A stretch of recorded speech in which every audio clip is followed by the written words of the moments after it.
ನಮಸ್ಕಾರ ಪ್ರಿಯ ವೀಕ್ಷಕರೇ, ಮೂಡಲ ಧ್ವನಿ ಹರಳ ಪಬ್ಲಿಕ್ ಪವರ್ ಕನ್ನಡ ಯೂಟ್ಯೂಬ್ ಚಾನಲ್ಗೆ ಒಮ್ಮೆ ಸಬ್ಸ್ಕ್ರೈಬ್ ಮಾಡಿ, ಬೆಲ್ ಐಕಾನ್ ಪ್ರೆಸ್ ಮಾಡಿ, ಹೊಸ ವಿಡಿಯೋಗಳನ್ನ ನೋಡ್ತಾ ಇರಿ. ಶೇರ್ ಮಾಡಿ, ಲೈಕ್ ಮಾಡಿ, ಕಮೆಂಟ್ ಬಾಕ್ಸಲ್ಲಿ ಕಮೆಂಟ್ ಹಾಕಿ.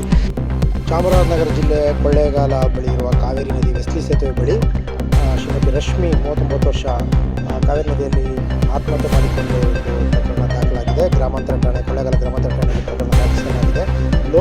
ಬೆಳಕೋಡಿ ಲೋಕೇಶ್ ಅವರ ಪತ್ನಿ ಶ್ರೀಮತಿ ರಶ್ಮಿ ತನ್ನ ಮಕ್ಕಳ ಜೊತೆ ಬೆಂಗಳೂರಿನಲ್ಲಿ ವಾಸವಾಗಿದ್ದರು. ಸಾಂಸಾರಿಕ ಜೀವನದಲ್ಲಿ ವೈಯಕ್ತಿಕ ಜಿಗುಪ್ಸೆಯಿಂದ ಈ ಘಟನೆ ಸಂಭವಿಸಿದೆ ಹೇಳಲಾಗುತ್ತಿದೆ. ಕಿನ್ಕಳ್ಳಿ ಬಸವಣ್ಣನವರ ಪುತ್ರಿಯಾದ ರಶ್ಮಿ ಬೆಂಗಳೂರಿನಲ್ಲಿ ತನ್ನ ಮಕ್ಕಳು ಮತ್ತು ಪತ್ನಿ ಜೊತೆ ವಾಸವಾಗಿದ್ದರು.